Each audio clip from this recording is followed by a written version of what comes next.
వార్తకి మమ్మల్ని ఏర్పరిచిన విధానాన్ని బట్టి యేసుక్రీస్తు ప్రభువారు గొప్పవారని, ఆశ్చర్యకరుడు, ఆలోచనకర్త, నిత్య నివాసమైన దేవుడు. అటువంటి ప్రభువుని మనం కలిగి ఉన్నాం కాబట్టి ఆ దేవుడు సువార్త ప్రకటించడానికి ఎంతో ధన్యత ఇచ్చాడు. ఆ ధన్యతను బట్టి మేము అందరము కలిపి సువార్త చేయడానికి ప్రభు ఏర్పరిచిన ఏర్పాట్లను మేము పాటిస్తూనే ఉన్నామండి. దేవుడు మన కొరకు ప్రాణం పెట్టాడు, ఆయన బలి అయ్యాడు, ఏకమయ్యాడు. ఆయన మన కొరకే లోకానికి వచ్చారు, లోకాన్ని ఎంతో ప్రేమించారు. ఆయన ప్రేమ గొప్పది, ఆయన గొప్పవారు. ఆయన చేసిన కార్యాలు అద్భుతమైన కార్యాలు, ఆశ్చర్యమైన కార్యాలు. ఆయన కార్యాలు మనం తలంచుకుంటేనే మన జీవితం సరిపోదు. అటువంటి దేవుడు మనకి దొరికినప్పుడు ఆయన మనల్ని స్వరత్నం ఇచ్చి కొనుక్కున్నాడు. ఆయన మనల్ని రక్షించాడు కాబట్టి ఈ సువార్త అనేక మందికి ప్రకటించి అనేక మందిని మనం సిద్ధపరచాలని, అనేక మంది కొరకు మనం ప్రార్థించాలని, అనేక మందిని మనం ఆయన ప్రేమ వెల్లడపరచాలని ఈ సువార్త ప్రకటిస్తున్నామండి. మేము ఆయన చేసిన మేళ్ళు, ఆయన చేసిన ఆశ్చర్యమైన కార్యాలు చాలా గొప్పవండి. మేము కూడా లోకంలో ఉన్నప్పుడు, దేవుడు ఎవరో తెలియనప్పుడు, మేము కూడా ఈ సువార్త వచ్చినప్పుడు మేము వీళ్ళకి ఏం పని లేదు కావాలని మేము అనుకున్న వాళ్ళమే. అయితే దేవుడు మమ్మల్ని ఆశ్చర్యమైన కార్యం ఏంటంటే, గొప్ప కార్యం ఆయన చేసింది. మేము ఎన్నో కష్టాల్లో, బాధల్లో ఉన్నప్పుడు, శ్రమల్లో ఉన్నప్పుడు, శ్రమల నుంచి తొలగించి, కష్టాల నుంచి తొలగించి, ప్రాణాపాయ నుంచి కూడా ఆయన తొలగించాడు.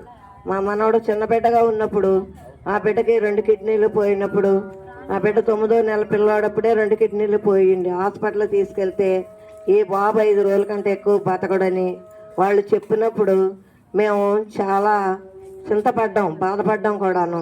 అయ్యో మాకు వంశం లేకుండా పోతుంది, అయ్యో ఎవరు రక్షించారు, మాకు ఇంతమంది దేవుళ్ళు ఉన్నారు, ఎవరు రక్షించేవారు లేరని మేము చాలామంది కోసం మేము చాలా మొక్కుబళ్ళు చేసుకున్నాం. అయినప్పటికీ మా దగ్గరకు అప్పుడు ఆ టైంలో సువార్త వచ్చింది. సువార్త వచ్చి మీ ఎందుకండి ఇలా మీరు బాధపడుతున్నారు, కన్నీళ్ళు పెడుతున్నారు, దుఃఖపడుతున్నారు ఎందుకని మా సేవకులు అడిగినప్పుడు మేము అన్నాం, మా మనవడికి బాగోలేదండి, మా మనవడు 5 రోజులు పోతే చనిపోతాడంట, మాకు ఇంకా వంశం లేదండి. అలాగని మేము కన్నీరు మున్నీరు చేసి ఏడుస్తూ ఉంటే వాళ్ళు అన్నారు, మీ మనవడికి వచ్చిన భయం లేదండి, మేము మనవడిని యేసుప్రభు బతికిస్తాడు, ఆయన ప్రాణం పెడతాడండి, మీరు ఆయన నమ్ముకోండి అంటే ఈయన ఇష్టపడలేదు. మీరు మమ్మల్ని మార్చినాక మాకు మళ్ళీ మేము మీరు దేవుళ్ళలో మమ్మల్ని తిప్పనాక ఈయన చిరాగ్గా వాళ్ళతో మాట్లాడినప్పుడు వాళ్ళు 3 రోజులు తిరిగారు. పాపం 3 రోజులు తిరిగినప్పుడు ఈయనైనా లెక్క చేయలేదు. మా దేవుడు మాకొద్దు, మాకు చాలా మంది దేవుళ్ళు ఉన్నారు, మా పెద్దలు ఉన్నారు, వాళ్ళు ఉన్నారు, వీళ్ళు ఉన్నారని అలా చెప్పుకొచ్చారు. కానీ ఈయనైతే అంగీకరించలేనప్పుడు 3వ రోజు రాత్రి ఆయన దేవుడు స్పష్టంగా ఆయన్నే దర్శించాడు. పడుకున్నవాడిని, మూర్ఖుడా, నేను నీ ఇంటి చేర్చుకుందామని నేను వస్తే నువ్వు నన్ను కాదనుకుంటున్నావు, నువ్వు ఇంత మూర్ఖత్వంగా ఉన్నావని దేవుడు గద్దించినప్పుడు ఈయన అనుకున్నాడు, ఛానల్ ఇందాక వాళ్ళు వచ్చారు కదా, వాళ్ళు ఏదో చెప్పారు కదా, ఆ ప్రేమలో ఉండుంటానులే, నేను ఆ ప్రేమ చొప్పునే నాకు ఇలా వచ్చిందేమో అని అనుకున్నాడంట. 2వసారి కూడా అదే విధంగా దేవుడు మళ్ళా దర్శించినప్పుడు కూడా అలాగే అనుకున్నాడంట. 3వ నిజాముని 3 గంటల టైం అప్పుడు దేవుడు పెద్ద స్వరముతోను, మూర్ఖుడా, నేను నీ ఇంట నిలిచి ఉన్నాను, నా మాట తోసివేస్తున్నావని గట్టిగా గద్దించినప్పుడు ఈయన కాళ్ళు చేతులు దడపట్టుకొని ఈయనకి ఒళ్ళంతా కంపరం వచ్చిందంట. కంపరం వస్తే ఈయనకి ఏం చేయాలో తెలియక నా దగ్గరకు వచ్చి, అమ్మ లేకపోతే ఏమైందంటే నా ఒళ్ళంతా కంపరం పుట్టినట్టుంది, నాకేమో వాళ్ళు ఇలా చెప్పారు కదా, ఇలా దేవుడు నన్ను 2 సార్లు దర్శించాడు, నేను అదేంటో లే అన్నట్టుగా నిర్లక్ష్యంగా ఊరుకున్నాను. 3వసారి చాలా పెద్ద స్వరంతోనూ ఆయన గద్దించినప్పుడు నాకు చాలా భయం పుట్టిందమ్మా, అప్పుడు నేనేం చేయాలన్నాడు.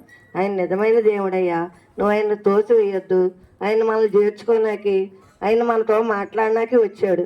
ఆ దేవుణ్ణి మనం నమ్ముకుంటే మన మనవడు నిజంగా బతుకుతాడని నేను చెప్పినప్పుడు ఆయన అన్నాడు, అవునా అన్నాడు. అవునంటే అవును, మన ఇంటికి ఒక అక్క వచ్చేది, ఎప్పుడును మిమ్మల్ని మధ్యగారు అని పలకరించేది. ఆవిడ ప్రతి బుధవారం వచ్చి మన ఇంటికాడ ప్రార్థన చేసేది.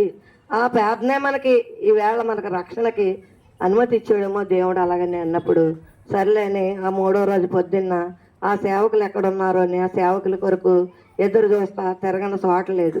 ప్రతి సందులో ఎక్కడ కనపడతారో వాళ్ళు ఏం చెప్తారో, ఎలా మేము రక్షణ పొందాలో ఏంటో అని బాగా గంగిర్లకి తిరుగుతున్నాడంటే ఆయన సాయంత్రం 2 గంటలకి ఎప్పుడో కనిపించారు. కనిపిస్తే అయ్యా మీరు ఎలా రండి అంటే, అయ్యో నిన్న మొన్న చాలా సిరాగపడ్డాడు, కోపపడ్డాడో, ఇప్పుడు ఏమంటాడో ఏంటో మేము దగ్గరికి వెళ్తాను అని భయంగా వచ్చారు. వచ్చినప్పుడు మేము రక్షణ పొందాలంటే ఏం చేయాలండి, యేసుప్రభుని నమ్మాలంటే మాకు తెలియదు కదా ఏం చేయాలంటే, మీరు ఏం చేయొద్దయ్యా, మీరు అక్క మీరు ఇద్దరు కూడా దేవుని తెలుసుకోండి. యేసుప్రభువా మేము పాపులు, మా పాపాలు క్షమించి మా మనవని బతికింటే మేము ఇవన్నీ సర్వం వదిలేసి నేను వెంబడించి నేను చేర్చుకుంటామని ఈయన వాళ్ళు చెప్పినప్పుడు ఈయన సరే అని అన్నారు. సరే అని అన్నప్పుడు మళ్ళీ 5 రోజులు అయిపోయింది పిల్లోడికి. ఈ మందులు వేసాము. ఈ మందులు వేసినప్పుడు మళ్ళీ హాస్పిటల్కి ఒకసారి పిల్లోడు కొంచెం మెరుగ్గా మాకు కనిపిస్తున్నాడు. కనిపించినప్పుడు హాస్పిటల్కి మళ్ళీ అమెరికా హాస్పిటల్కి తీసుకెళ్తే వాళ్ళు మళ్ళీ టెస్టులు చేసి మళ్ళీ రిపోర్ట్లు వచ్చినప్పుడు ఆ రిపోర్ట్లు అన్నీ నార్మల్గా ఉన్నాయి. పిల్లోడికి వచ్చిన డంకా లేదు, పిల్లోడు బతుకుతాడండి, మందులు వాడండి అని వాళ్ళు చెప్పినప్పుడు డాక్టర్లు ఈయనకి చాలా సంతోషం వచ్చిందంట. యేసుప్రభు నిజమైన దేవుడే, అవును ఆ దేవుడిని మనం తెలుసుకోవాలా, దేవుడిని మనం నమ్ముకోవాలా, ఆ దేవుడితోనే మనం కాలం గడపాలని ఇంక ఈయనకి దేవుడి మీద బాగా నమ్మకం కలిగి ఇంట్లో ఉన్నవన్నీ తీసేసి అవి గంగలో కలిపేసి, ప్రభువా నువ్వే ఉన్నావు, నా మనవడు బతికించిన వాడు, నా కుటుంబం అంతా రక్షించేయని ఆయన దగ్గర శుక్రవారం మేము ఉపవాసం ఉండి ప్రార్థన చేసినప్పుడు దేవుడు మమ్మల్ని ఎంతగానో కాపాడ్డాడు. మా ఇంట్లో అందరినీ కూడా ప్రాణాపాయ స్థితిలో ఉంటే అందరినీ రక్షించాడు దేవుడు. నా కుటుంబం, నా బిడ్డలు 3 రక్షించాడు. మా కుటుంబం అంతా కూడా దేవుళ్ళే ఉండేలా చేశాడు. ప్రభువా మేము ఇంతకు నా కుటుంబాన్ని రక్షించావు, మేము ఏం చేయాలయ్యా, మేము ఏంటి, మాకైతే ఏమీ తెలియదయ్యా అన్నప్పుడు నువ్వు ప్రతి పరిచర్య ఘనంగా చేయగలదు, నువ్వు చేయగలవు అన్నాడు. నా దగ్గర అయితే ఏమీ లేదు ప్రభువా, నేనేం చేయగలంటే నువ్వు చేయగలరు చేస్తావన్నప్పుడు ఆయన ఎన్నో పరిచర్యలు చేశాడు. ఉచిత బైబిల్ పరిచర్య చేశారు, అన్నదాన కార్యక్రమాలు చేశారు. సంవత్సరానికి ఒకసారి డిసెంబర్ 23ని అనేక మందికి 500 మందికి దుప్పట్లు పంచుతాం, అన్నీ చేస్తాం. దేవుడు చాలా అద్భుతమైన వాడమ్మ. ఈ మాటలు మీకు ఎందుకు చెప్తున్నానంటే మీరు కూడా ఏదన్నా స్థితిలో బాగోలేని స్థితిలో కానీ మీ కుటుంబంలో నలక ఉన్నా జరే కానీ మీరు మా సేవకులు ఉన్నారు ఇక్కడ, ఆ సేవకులు ప్రార్థన చేస్తారు, మీరు కూడా దేవుని తెలుసుకుంటారని మీరు మీ ఇంటి వారు గొప్ప ఆత్మరక్షణ పొందుతారు. మా దైవజనులు మీ కొరకు ప్రార్థన చేస్తారండి.